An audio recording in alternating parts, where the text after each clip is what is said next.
Révérend Corbeau, nous abordons le deuxième thème. Sous quel nom devrons-nous être baptisés ou baptiser les gens? Merci beaucoup. Selon William Branham. Oui, Et c'est aussi la Bible, non? vous Même savez, la Bible. vous Voilà. savez que moi, j'ai toujours dit, tu as été branhamisé, tu dois être branhamisé de nouveau. Donc, il faut respecter les règles du jeu. Les règles du jeu, c'est quoi? C'est, par exemple, la Bible et les prophètes. Mais la Bible qu'on ne peut jamais ajouter ni retrancher, c'est les prophètes, qui est William Branham. Mais sinon, les problèmes de baptême, d'ailleurs, je ne vois pas quelque chose de grave là-dessus. Vous allez comprendre que ces problèmes ici de baptême devaient être révélés quand le messager du 7e ange pourrait sonner sa trompette. Voilà pourquoi je vous ai dit, toutes choses que nous avons appris, oh Dieu a fait ceci, a fait, ce n'était que des préfigurations. Aujourd'hui, c'est le temps où Dieu devait enlever le masque du tout. Et on devait connaître ce Dieu-là. Mais comme Dieu travaille toujours avec un individu, voilà pourquoi, dans le premier exode, il a travaillé avec Moïse. Tout le monde devait être identifié à Moïse et devait aussi prendre le baptême à Moïse. Et quand nous sommes arrivés avec Jésus, de la même manière, dans Romains 6, verset 3, tout le monde qui devrait être dans le deuxième exode devait être derrière Jésus, devait s'identifier en Jésus et prendre le baptême en Jésus. Mais quand nous sommes arrivés, ceux qui nous ont écrit la Bible noire orientale, ils sont arrivés à tel point qu'ils ont compris que tout ce qu'ils ont fait là, c'était des choses qui étaient vraiment en suspense. Donc il y avait quelque chose qui était parlé qui devait venir. Voilà pourquoi Paul a dit, arrêtez les problèmes du baptême au nom de Jésus, oh, croyez Dieu. D'ailleurs, je peux lire. C'est la Bible. Okay. C'est la Bible. Nous sommes... Mettez à côté les éléments. Ok. Hébreux chapitre 6, je sais que vous les connaissez. Je vais lire pour la meilleure compréhension. Paul dit ceci. C'est pourquoi, Hébreux chapitre 6, verset 1. C'est pourquoi, laissant les éléments de la parole de Christ, alors que Christ était une parole vivifiante à son époque. Mais il y a eu un moment où cette parole-là ne donne pas la vie. C'est ce que Paul dit. Tendons à ce qui est parfait, sans poser de nouveau les fondements sur les raisonnements, sur le quoi? Sans poser de nouveau les fondements sur les renoncements aux œuvres mortes. C'est quoi les œuvres mortes, Paul? La foi en Dieu. Quand je parle que l'attribution de Dieu, c'est une petite colis, une petite place en Branham, je l'ai dit à propos de cette écriture, et Branham le développe. Il a prêché Hébreux. Voilà, vous ne lisez pas toujours la citation, vous donnez beaucoup plus d'explications que la citation. On lise d'abord. Là, je crois que les téléspectateurs peuvent être colériques envers vous, je les connais bien. Que les œuvres mortelles, Paul? De la foi en Dieu, une œuvre mortelle. De la doctrine de baptême. Moi, je ne peux pas marcher avec ces doctrines de baptême. Ça fait quoi? Ah, même vous n'avez pas baptisé les gens? Ce sont des ordonnances, mais ce sont des œuvres mortes. C'est pas important. Donc, mais toi, moi, tu as été baptisé. Non, oui, nous allons aboutir là. Laissez-moi d'abord lire, puisque vous avez dit que vous ne voulez pas mes propres paroles. C'est bien que nous lisons d'abord. De la foi en Dieu, une œuvre morte. De la doctrine de baptême, une œuvre morte. De l'imposition des mains, de la résurrection des morts et du jugement éternel. C'est ce que nous ferons si Dieu le permet. Car, donc je crois que je peux me limiter même là. Mais est-ce que, oui, avant qu'on y arrive, parce qu'on parlait de noms, est-ce que vous pouvez nous dire les noms que William Branham a recommandés pour le baptême d'eau? Les noms. Ok, Branham, quand tu es venu, pour être sincère, vous savez, un corbeau, Branham l'a taxé un serviteur fidèle. Donc, on ne doit pas devoir à cette fidélité-là. Branham, quand tu es venu, il devait restaurer toutes les suspens. Non, j'ai parlé du nom. C'est ça que je dis. Ouais. C'est ça les suspens. Puisque quand Branham est venu, il a trouvé déjà les baptêmes.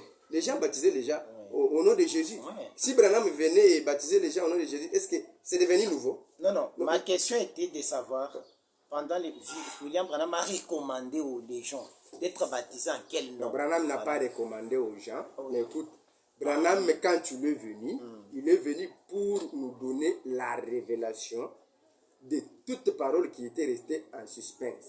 Je peux prendre avec moi 1 sur 1 million, paragraphe 54. Là, je crois que tout le monde est d'accord avec cette déclaration. Il était venu pour il y a les mystères qui étaient en suspense, ce que les Paul et les autres avaient laissé. C'est ça même la vision de Tony Isabelle. Ma question était celle-ci. Okay. Sous quel nom? Alors, soit vous me dites au nom de Jésus, ou bien il a dit au nom de Branham, ou bien il a dit au nom de Charles Branham. Donc, en fait, c'est les noms seulement. Est-ce que frère Branham, pas seulement dit recommandé, il a administré les baptêmes au nom de qui? Donc, normalement, frère Branham, aujourd'hui, avec un langage prophétique, ou tout comme avec la sincérité, pour ce qui concerne le baptême, frère Branham dit toutes ces choses-là devaient reçu sa propre sens ou sa propre façon selon la révélation de la parole. C'est ce que Branham a dit. Mais dans les noms que nous devons être baptisés aujourd'hui, selon frère Branham, c'est dans les noms nouveaux du Seigneur Jésus-Christ. Puisque vous avez vu, je vous ai dit ici, quand il y a une révélation, quand je parle de Branham là, c'est le même Branham qui était sous forme de Jésus là-bas avec les pierres. C'est le même Branham qui était avec les enfants d'Israël là-bas sous forme de Moïse. On comprend. Ah, mais sinon, donc, on doit baptiser au nom du Seigneur Jésus-Christ qui a changé les noms. Et les noms, c'est oui? Le nom du Seigneur Jésus-Christ, c'est William Marion Branham. Voilà, aujourd'hui, vous baptisez au nom de William Branham. Est-ce que vous avez quelque chose, parce que vous avez déjà presque pris beaucoup de minutes, on comprend que c'est un sujet très, très compliqué, hein, qu'il faut vraiment, je vois comment vous souffrez derrière les temps. C'est un sujet qui demande qu'on puisse s'élargir. On peut faire même beaucoup d'émissions, mais voilà, je comprends. Révérend Jean, nous voulons noir sur blanc qu'on nous dise. Parce que les révérends, il ne m'a pas encore lu les noms. Il a juste dit, c'est les noms nouveaux qui est. Mais jusque-là, vous n'avez pas appuyé avec une citation. Non, il y a une citation. Voilà, malheureusement, vous n'avez pas appuyé. Non, vous aviez pris les minutes. Ah, ok. Voilà, si. Est-ce que William Branham, quel est le baptême que William Branham a administré et sous quel nom devront être baptisés? Merci pour la question. Je crois que c'est une question qui n'est pas difficile parce que moi, c'est William Branham ou rien. Alors, comme j'ai Branham ici avec moi, je suis dans la prédication, il est convenable que nous accomplissions toute justice. Au paragraphe 80, Frère Branham dit ceci. Et je voudrais, la première des choses, selon notre contrat, quand nous allons connaître les noms dans lesquels nous devons être baptisés, l'un de nous doit se plier en ce nom-là pour aller aux autres de baptême à l'immédiat. Alors que Branham nous dise les noms. Je commence avec le prédicateur. Avec le prédicateur, avant d'aller chez les croyants. Frère Branham dit, je voudrais tirer le sujet de cette parole-là. C'est en quelle année? Il faut aussi savoir les années. Nous allons voir l'année, je suis, mais c'est un seul sermon. Ok, allez-y, allez-y. Il est convenable que nous accomplissons toute justice. Et je voudrais tirer le sujet de cette parole-là au verset 15. Laisse faire maintenant, car il est convenable que nous accomplissions ainsi toute justice. À de nombreuses reprises, je me suis demandé pourquoi Jésus de Nazareth. Et souvent, cela m'a été demandé. Pourquoi un homme comme Jésus devrait-il être baptisé? Un homme au rang de Jésus, pourquoi devrait-il être baptisé? Ici, on a dit le baptême, c'est une chose terre à terre. Pourquoi cette personne devrait-elle être baptisée comme un acte de repentance et de confession, alors qu'il était le Fils saint, sans tache pure du Dieu vivant? pourquoi cette personne devait être baptisée comme un homme venant pour se repentir? Le baptême vient après la confession. Il n'avait pas de choses C'est compliqué. à confesser, car il était Dieu. Et lui, pourquoi devrait-il être baptisé en signe de repentance, comme il le fut? Car il n'avait aucun besoin de repentance, parce qu'il était le Dieu infaillible. Il était dans le monde, et le monde a été fait par lui, et le monde ne l'a point connu. Pourquoi devrait-il donc être baptisé, Frère Branham? Et avez-vous remarqué la phrase qui précède cela, qui dit, il est convenable que nous accomplissions ainsi toute justice. En d'autres mots, cela doit s'accomplir. Toute parole de Dieu à prononcer doit s'accomplir. Dieu ne peut pas dire quelque chose sans qu'il ne fasse en sorte que cela s'accomplisse. Lorsqu'il l'a prononcé, c'est une œuvre terminée. Elle est déjà terminée. Lorsque Dieu a prononcé, Dieu ne parle jamais avant qu'il ne soit prêt à le manifester. Et lorsqu'il parle, c'est comme si cela s'était déjà arrivé. Maintenant, si cela ne nous donne pas une base sur laquelle placer notre foi ce matin, lorsque Dieu dit une parole, c'est déjà chose faite. Et que dire de ces promesses qu'il nous a données? Tout ce qu'il a dit, c'est déjà une œuvre terminée. C'est pourquoi donc, lorsque nous recevons la parole dans notre cœur, c'est déjà fait, c'est achevé. Et pourquoi devrait-il donc? Cela ne répond pas à la question. Être baptisé, beaucoup ont dit, eh bien, il a été baptisé parce qu'il était notre exemple.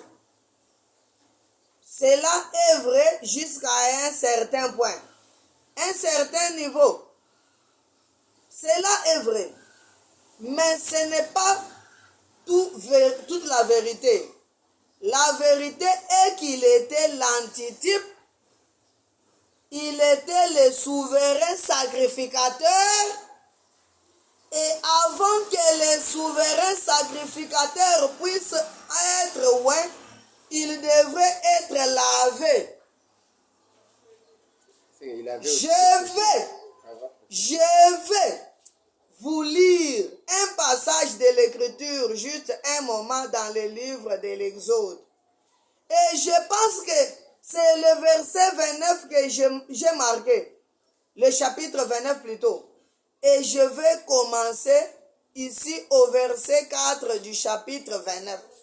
Tu feras avancer Aaron et ses fils vers l'entrée de la tente d'assignation et tu le verras avec de l'eau. Tu les laveras avec de l'eau. Tu prendras le vêtement, tu revêtiras Aaron de la tunique, de la robe, de l'éphod et du pectoral, pour mettre sur lui la ceinture, l'éphod. Tu poseras les tiares. C'est une lecture un peu longue, je cherche un peu la chose essentielle. Voilà, parce que vous avez 2 minutes. Ok. Voilà. Et il va récupérer aussi beaucoup de minutes. Madame dit quoi? Que personne n'a le droit de monter à la chair sans qu'il soit baptisé au nom de Jésus-Christ. C'est ce que j'étais en train de poursuivre. Mais comme la lecture semble un peu être longue par rapport à la traduction. Mais par rapport au baptême, est-ce que vous avez les baptêmes au nom de Jésus? Vous les prouvez comment? Ok, je prends le 5e saut. Je suis au paragraphe 369. Le 5e saut. Là, je pars maintenant direct. Oui, vous êtes dans le 4e saut. Je suis dans le 2e saut au paragraphe 352. 354. Ok.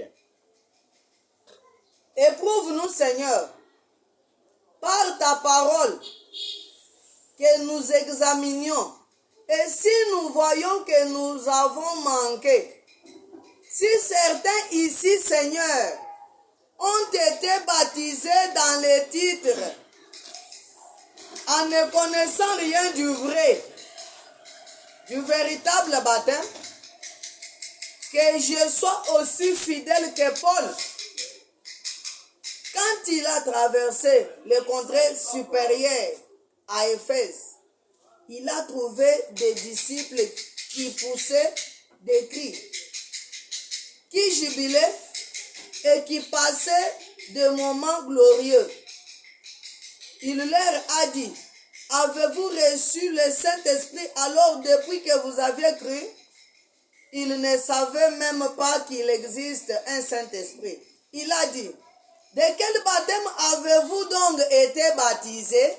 Comme nous pouvons poser cette question au révérend Corbeau. De quel baptême avez-vous donc été baptisés?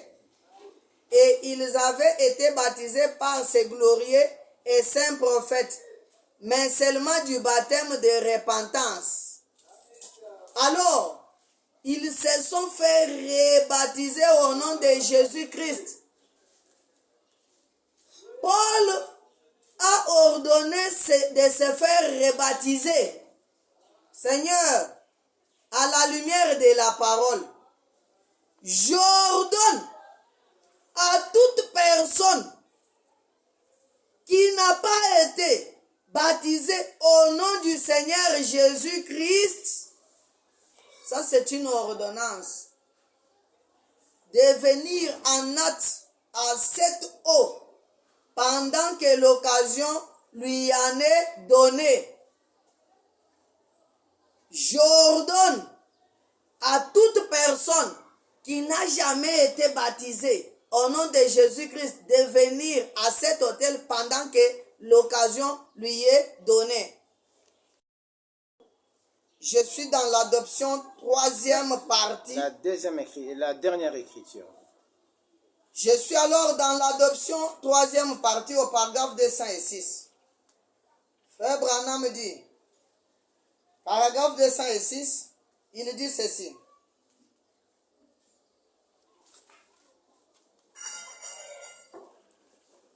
Vous voyez comme nous sommes loin du but. Frère, vous n'arrivez même pas à vous entendre sur les Écritures. Et tout homme qui ne peut pas voir le baptême d'eau dans la Bible, au nom de Jésus-Christ, ça c'est la Bible marchande qui parle. Tout homme qui ne peut pas voir le baptême d'eau dans la Bible, au nom de Jésus-Christ, il est soit aveugle ou bien dérangé mentalement. Je m'adresse à tout le monde. Quiconque prétend être croyant et qui n'a jamais été baptisé au nom de Jésus-Christ, qu'il puisse se prendre comme aveugle ou soit dérangé mentalement, selon Frère Branham. Partout où je verrai quelqu'un qui baptise au nom de Branham ou au nom du Père, Fils et Saint-Esprit, ou dans n'importe quel nom, en dehors du nom de Jésus, je me verrai seulement devant soit un fou ou soit un aveugle. Là, c'est ce que Branham dit. Si vous voulez, je peux ajouter. Non. Déjà, vous avez... peut-être Comment vous pouvez me laisser à la deuxième vitesse? On prend d'abord les révérends Corbeau, vous aviez beaucoup parlé. Révérend. Oui, Révérend Corbeau. Oui, mais c'est les journalistes. Et notre baptême, vous êtes soit fou, soit comment? Que répondez-vous? Et la question. Oui. Citez-nous, donnez-nous la citation qui prouve l'adoration de William Branham. Quoi? Qui prouve les baptêmes au nom de William Branham. D'ailleurs, vous-même, vous avez suivi. Branham dit dans la Bible. Puisque, d'ailleurs, vous savez, les problèmes de baptême, nous devons commencer au début et marcher petit à petit. Mais, comme le temps ne nous est pas permis, je peux entrer d'abord dans la Bible. Écoutez ce que dit cette écriture. À des fois, bon, vous savez, William Branham a prêché l'esprit de la grenouille, hein? La grenouille. Non, donnez des citations s'il vous plaît. Oui, je donne les citations. On risque de passer le temps d'aller. Au lieu d'aller en avant, il les recule toujours, mais comme nous sommes mandatés. Vous consommez vos minutes, révérend. Ok, pas de problème. Écoutez ici. Le problème de baptême n'a pas commencé ici avec ou soit Branham. Non, nous voulons parler de baptême aujourd'hui. Ah, ok. Aujourd'hui, mais moi, pour mieux parler, ou soit pour mieux sauter, il faut premièrement reculer derrière. J'essaie un peu de reculer derrière afin que je puisse maintenant vous positionner pour notre époque ici. Je suis dans la Bible, dans l'écriture, et c'est l'écriture de Paul, 1 Corinthiens chapitre 10, depuis le premier verset. Je descends. Vous avez 3 minutes pour répondre et clôturer sur les baptêmes. Ok. Comme j'ai juste les 3 minutes, le sujet que le révérend vient d'aborder, le sujet du nom nouveau, c'est un autre sujet. On peut même revenir un jour sur ça. On peut revenir sur ça. Pas mal. Nous sommes à la recherche du nom dans lequel nous devons être baptisés. Et pourquoi moi je suis baptisé au nom de Jésus selon Branham. Avec citation. Alors. Frère Branham dit dans un vrai signe passé inaperçu. Prêché le dimanche 12 novembre 1961. Je suis au paragraphe 157. Frère Branham dit ceci. Ainsi dit le Seigneur. Je pense que chaque enfant de Branham connaît quand Branham dit ainsi dit le Seigneur, ce n'est pas Branham qui parle. Les baptêmes administrés en utilisant les titres de Père, Fils et Saint-Esprit est faux. Ainsi dit le Seigneur, j'ordonne à chacun de vous, ici ou là où on écoute les bandes, ici même comme nous sommes ici. Amen. Là où on écoute les bandes. C'est ma richesse. Qui n'a pas été baptisé au nom de Jésus-Christ, de se faire rebaptiser au nom de Jésus-Christ. C'est William Branham. Merci. Je suis dans le lieu d'adoration que Dieu a choisi, au paragraphe 61. Frère Branham dit ceci. Mais Dieu n'a jamais rien dit d'une elle. Il a dit lui. C'est lui qui est le lieu de rencontre. L'agneau, pas l'église. Pas l'église, pas le Branham église. Parce que Branham, c'est l'église, l'épouse de Christ. L'église, c'est Branham. La pierre contre les lions de la figue. Pas l'église. Il ne s'agit pas de son nom à elle. Parce que l'église est au féminin, l'épouse est au féminin. Il ne s'agit pas de son nom à elle, mais de son nom à lui. Il n'a mis son nom en elle nulle part. Il a mis son nom en lui. C'est pourquoi tout ce que nous devons faire, en parole ou en acte, nous devons tout faire au nom de Jésus-Christ. C'est fini, référent. Non, c'est pas fini parce que c'est... Allez-y, ça va couper. Si nous prions, nous devons prier au nom de Jésus. Si nous baptisons, nous devons baptiser au nom de Jésus-Christ. Ok, 2 minutes pour conclure, référent.